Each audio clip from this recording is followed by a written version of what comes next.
सभी बच्चों का स्वागत है। लेक्चर 8 चल रहा था और सेकंड लास्ट चैप्टर है आपका ये भारतीय भूगोल का। इसका पार्ट 12 लेकर आए हैं आपके लिए। टॉपिक चल रहा था नदी प्रतिरूप या नदी अपवाह प्रतिरूप। नदी अपवाह प्रतिरूप, इसके विषय हमने बताया था कि जो नदी होती है तो नदी स्थानीय स्तर पर किस प्रकार से प्रभावित होती है, तो उसको देख रहे थे हम।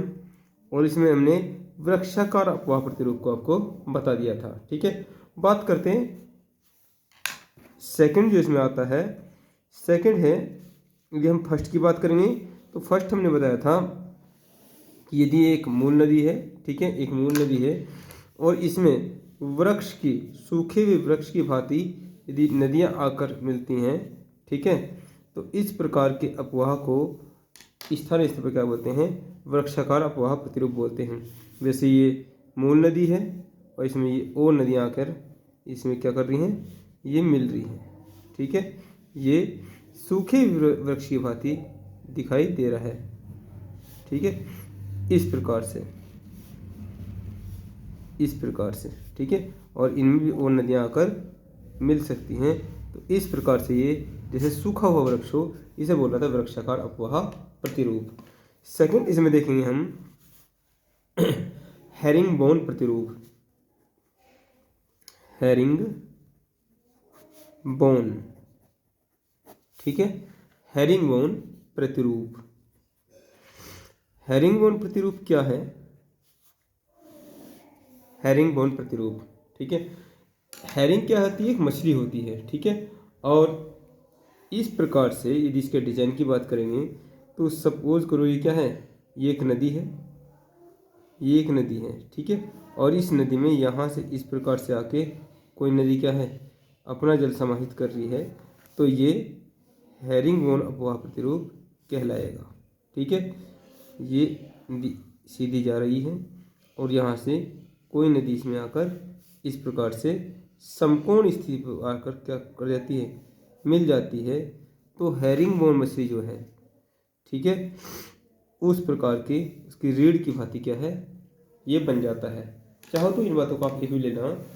हेरिंग एक प्रकार की, हेरिंग एक प्रकार की मछली है, लिख लेंगे इसमें। हेरिंग एक प्रकार की मछली है,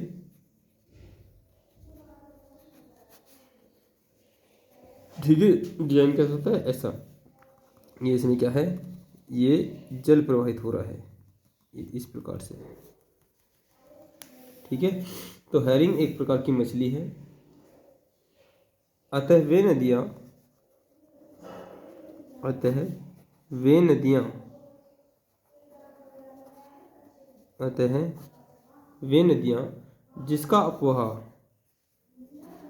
जिसका अपवाह, अपवाह को बताया बहाव, अपवाह,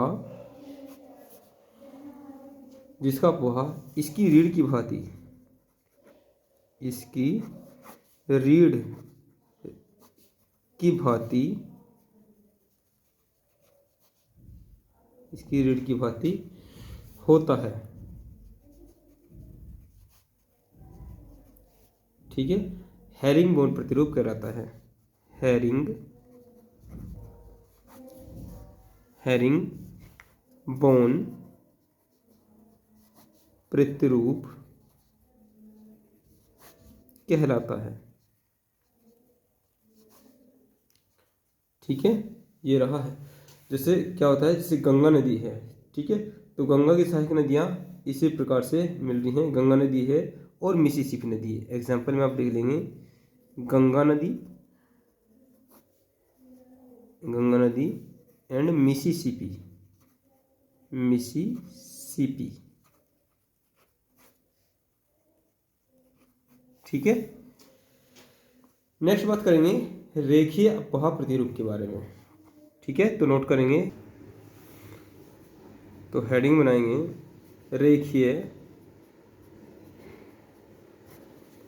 प्रतिरूप या रेखीय अपवाह प्रतिरूप, बात एक ही है।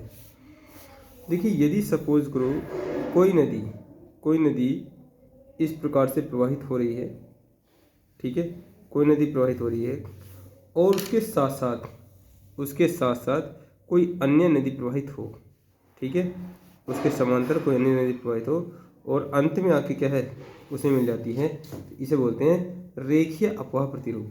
जैसे ये क्या है, एग्जाम्पल ले सकते हैं गंगा नदी को, ठीक है, और यहाँ पर ये एग्जाम्पल ले सकते हैं आप यमुना नदी को, ठीक है। पहले गंगा जी के साथ साथ बहती है और उसके पास क्या है, ये गंगा जी से मिल जाती है, ठीक है। तो लिखना चाहो तो इस बात को लिख लो, जब सहायक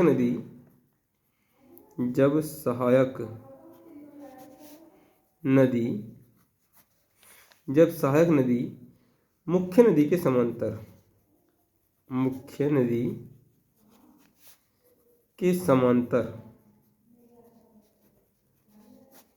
यानी कि इसी रेखा में मुख्य नदी के समांतर बहे और अंत में इसी में मिल जाए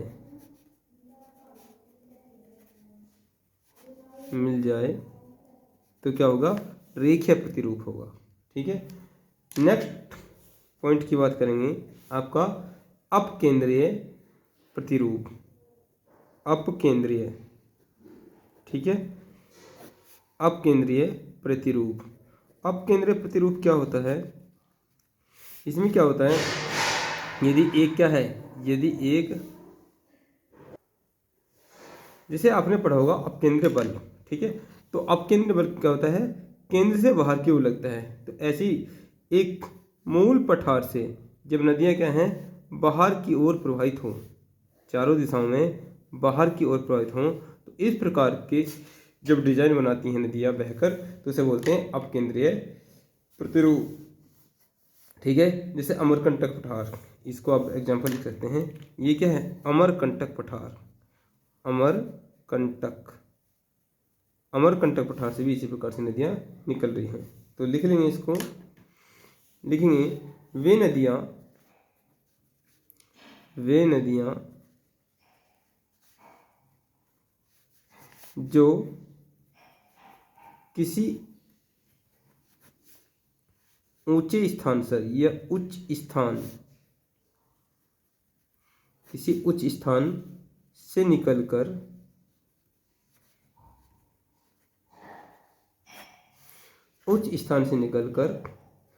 चारों ओर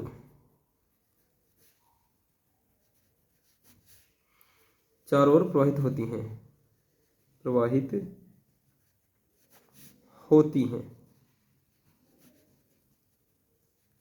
ठीक है। तो वो क्या कहलाती हैं, तो इस प्रकार जो संरचना बनेगी वो क्या कहलाएगी, अपकेंद्रीय प्रतिरूप कहलाएगी, ठीक है। एग्जाम्पल में लिख सकते हैं अमरकंटक को भी लिख सकते हैं, अरावली को भी लिख सकते हैं। इसी प्रकार की क्या है, अरावली भी डिजाइन बनाता है और पारसनाथ की पहाड़ियाँ ओबलिक करके पारसनाथ की पहाड़ी से भी इसी प्रकार का संरचना का निर्माण होता है। नेक्स्ट प्रतिरूप की विषय में बात करेंगे, नंबर 4 अभिकेंद्रीय प्रतिरूप, ठीक है। अभिकेंद्रीय प्रतिरूप, अभिकेंद्रीय प्रतिरूप में क्या होता है, नदियां आकर क्या होती हैं, नदियां आकर एक स्थान में क्या है, एक स्थान में मिक्स होती हैं। जैसे भाई ये मान करते हैं ये कोई स्थान है और इधर से भी नदियां आ रही हैं, इधर से भी नदियां आ रही हैं, इधर से भी नदियां आ रही हैं, ठीक है। इस प्रकार से यहाँ पर क्या है, ये अपने साथ जल राशि को लाकर ये एक स्थान पर लगभग मिलती हैं, तो ये क्या है, इस प्रकार से यहाँ जल एकत्रित हो जाता है, इसे बोलेंगे अभिकेंद्रीय प्रतिरूप। तो लिख लीजिए इसको, जब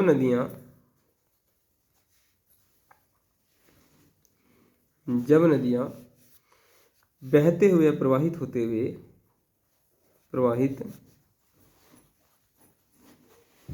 होते हुए प्रवाहित होते हुए किसी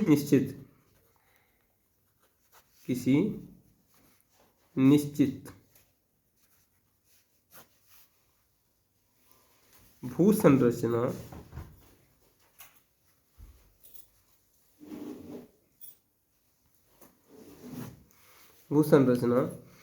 झील या सागर या खाड़ी आदि में ETC आदि में गिरती हूँ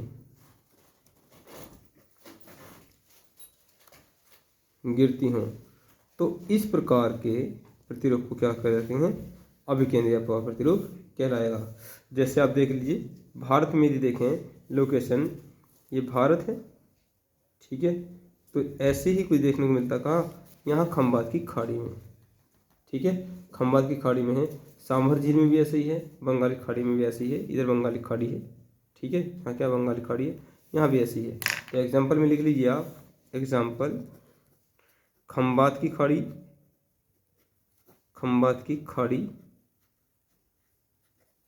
बंगाल की खाड़ी,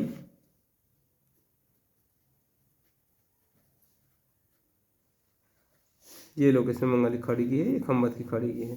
और सांभर झील लिख लेंगे, सांभर झील, ठीक है, ओवरव्यू लगा लेंगे। बात करते हैं अंतिम टॉपिक की, नदियों की अवस्थाओं कैसे हैं। अंतिम जो टॉपिक है आपका, नदियों की अवस्थाएं,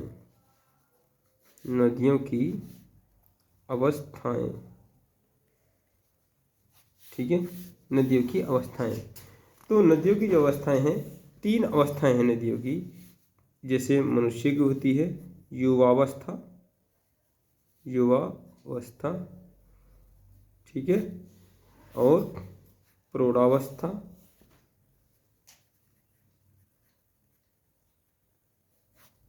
ठीक है, और वृद्धावस्था,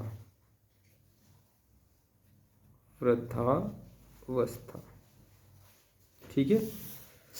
युवावस्था क्या होता है? जब नदियों में क्या होता है, जब नदियां पर्वतीय क्षेत्र से निकलती हैं, तो पहला टॉपिक डाल लेंगे युवावस्था, ठीक है। तो जब नदी क्या करेगी, नदी जब पर्वतीय क्षेत्र से निकल के आएगी तो क्या होगा, उसमें क्या होता है, यहाँ पर पूरा तेज क्या होता है, पूरी तेज धार होती है। और पर्वतों से पिघल कर, जब पर्वतों से बर्फ पिघल कर आता है तो उसमें क्या है, जल की भरपूर मात्रा होती है। और ऊपर से क्या है, यदि इसमें क्या है, वर्षा का पानी भी गिर रहा है, ठीक है। तो ये नदी का बहाव क्या होगा, बहुत तेज होगा। इसे बोलते हैं नदियों की युवावस्था। क्या बोलते हैं? नदियों की युवावस्था, ठीक है। तो लिखना चाहें तो लिख सकते हैं इसी में, पहला टॉपिक डालेंगे आप युवावस्था, ठीक है। लिखेंगे जब नदी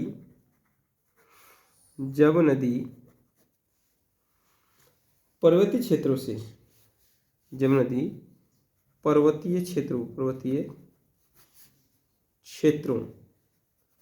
जब नदी पर्वतीय क्षेत्रों से निकलकर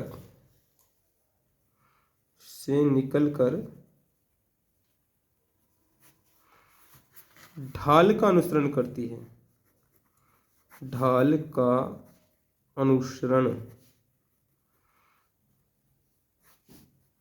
है, ठीक है, ढाल का अनुसरण करती है,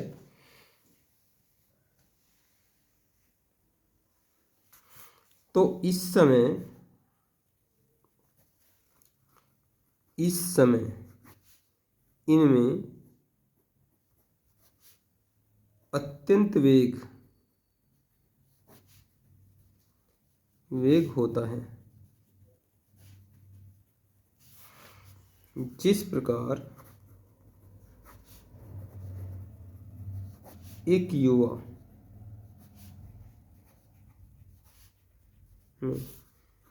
तो इस अवस्था को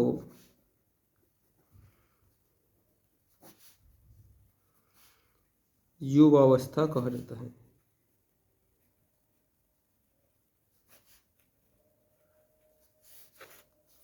कहा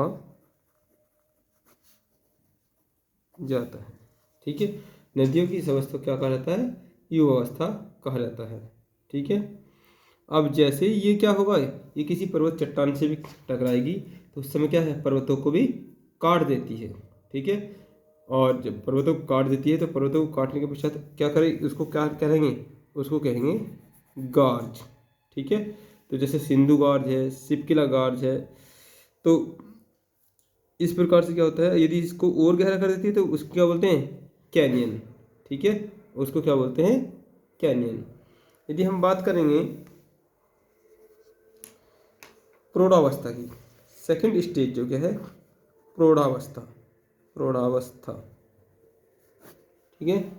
तो प्रौढ़ावस्था में क्या होगा, जो प्रौढ़ावस्था में क्या होता है, नदी के की जो चाल रहती है वो क्या रहती है, वो एस आकार यानी कि सर्पिला आकार में रहती है, ठीक है। कैसी रहती है, सर्पिला आकार में, ठीक है। उसमें वेग क्या होता है, वेग उसमें ज़्यादा नहीं होता है। ऐसा क्या होता है, मैदानी क्षेत्र में या भ्रंश क्षेत्र में होता है। तो लिखेंगे इसमें, जब नदी प्रौढ़ावस्था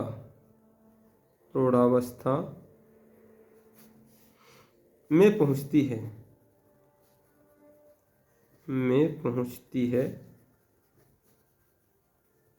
ठीक है, प्रौढ़ावस्था में पहुंचती है, तो इनकी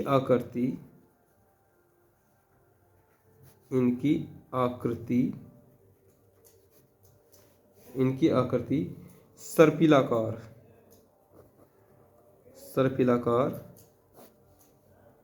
या एस आकार में होती है,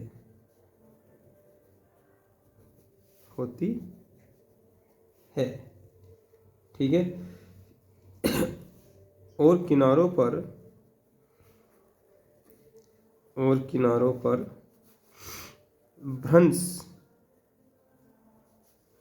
यानी कि धसाव, किनारों पर भ्रंश आदि का निर्माण होता है, भ्रंश आदि का निर्माण होता है।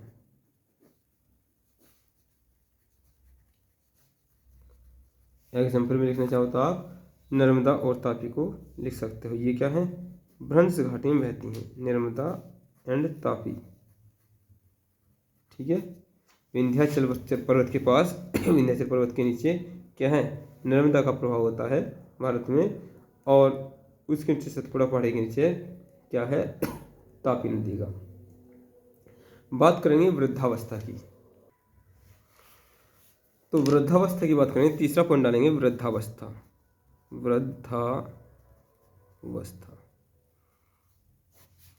तो वृद्धावस्था में क्या होता है, वृद्धावस्था में किनारे जो एस आकृति होती है, जो आपकी एस आकृति है, ये क्या होंगे, किनारे भी आपस में क्या कर जाएंगे, ये किनारे भी आपस में मिल जाएंगे।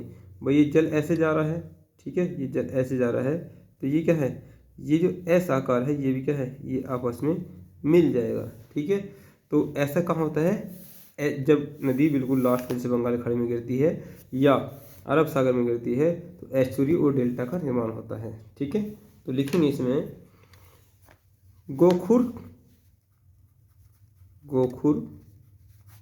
एस्चुरी, गोखुर झील बताया था ना, एस्चुरी और डेल्टा का निर्माण होता है,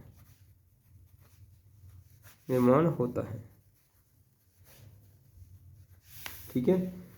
यह नदी की अंतिम अवस्था, लास्ट स्थिति है।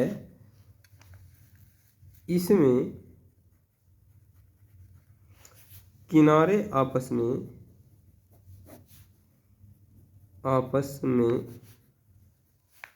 मिल जाते हैं,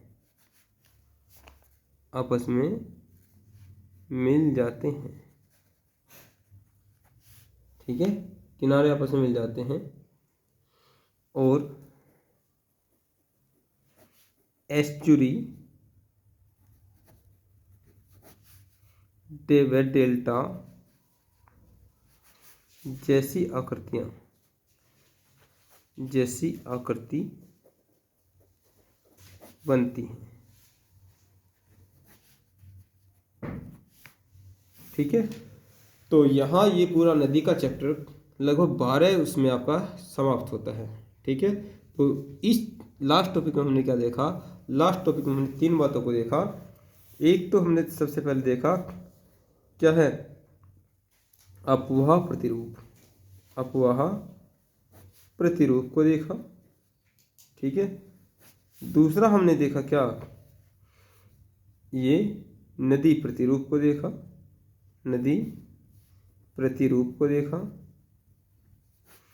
और तीसरी बात हमने क्या देखी, इसकी नदियों की अवस्थाओं को देखा। ठीक है, तो 3 अवस्था देखी आपने, कौन सी? युवावस्था, प्रौढ़ावस्था और वृद्धावस्था। ठीक है, 2 प्रकार के प्रतिरूप को देखा, अपवाह प्रतिरूप को देखा, एक क्रमवर्ती एक अक्रमवर्ती। नदी प्रतिरूप को देखा, वृक्षाकार देखा। ठीक है, हेरिंगबोन देखा। तो ये सब क्या है, आप एक बार रिवीजन कर लेना, कोई समस्या आती है तो आप हमें कॉल कर लेना। लेक्चर आपको मिल गया होगा। तो आज से चैप्टर समाप्त होता है। इसके बाद हम लास्ट टॉपिक चैप्टर की तरफ मूव करेंगे। ठीक है, जनजाति। तो आज का लेक्चर यहीं पे समाप्त करते हैं। आप पूरे नदी चैप्टर को रिवाइज कर लेना, और इसके बाद हम आपको क्या करेंगे, ये चैप्टर इंडियन भूगोल खत्म कराने के पश्चात आपको विश्व भूगोल की तरफ मूव कराएंगे। और साथ ही साथ आप डेली भी क्या है, एक मैं आपको क्वेश्चन दूंगा, प्रैक्टिस सेशन चलेगा आपका, उसमें भी आप अपने आप को निखार सकते हैं। धन्यवाद।